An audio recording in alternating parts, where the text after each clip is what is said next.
OK KO is about the 6 to 11-year-old KO, an aspiring hero in a world where everyone has superpowers. Is this My Hero Academia? This is a rip-off of One Punch Man. Marvel Cinematic Universe. Avatar The Last Airbender is a real anime. Marvel! This is just continuing the trend of replacing real people with one-dimensional superheroes to generate cleaner conflicts that are easier to exploit for profit under a capitalist framework. Okay, KO. You're all right, but you're also all wrong in interesting ways. So let's talk about that.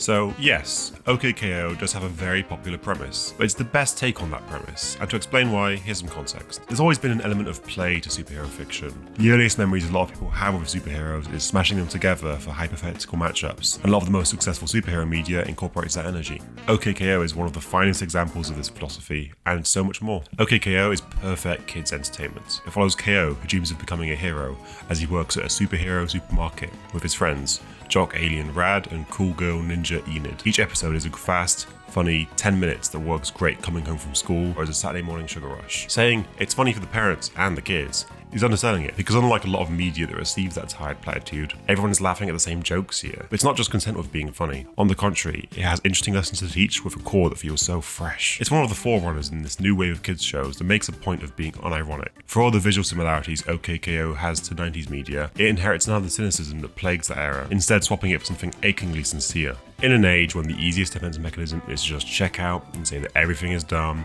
OK KO and its contemporaries make a point of not doing that. The show feels unshackled from embarrassment. It proudly has characters emote and develop in ways that a less confident media would undercut with a joke, and not want it to feel like it's staring at itself or you. And that's a big deal, because this is a show about superheroes, and superheroes aren't cool. This sounds nuts, but have you considered the way superheroes are treated in pop culture? They get filed down until almost nothing of the core remains. The bright costumes of the X-Men are replaced by black jumpsuits, and Spider-Man is too embarrassed to call his rogues gallery by their villain names. At the core of modern superhero media is a lot of embarrassment about what they're making, a lot of mean-spirited jokes about spandex. What would you prefer? Yellow spandex? And embarrassed explanations as to why superheroes are around, as if it's fun isn't a good enough answer. It's a symptom of cringe culture. Anything too sincere is a target. And as the best YouTuber says, it's pretty cringy, but so are most fun things.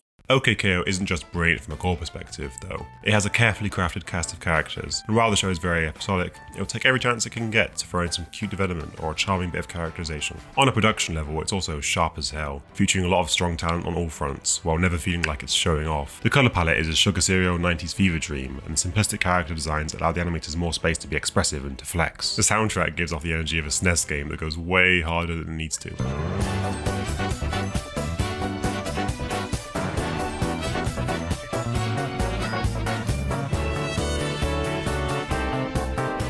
Performances nailed the feeling of the show. Sincere, bright, emotional, funny, and proud. We were, practicing a new dance! Oh, really?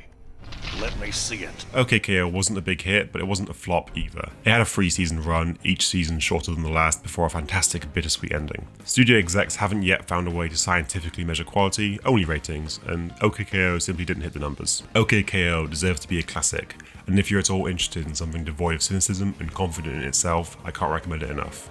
Thank you for watching the show.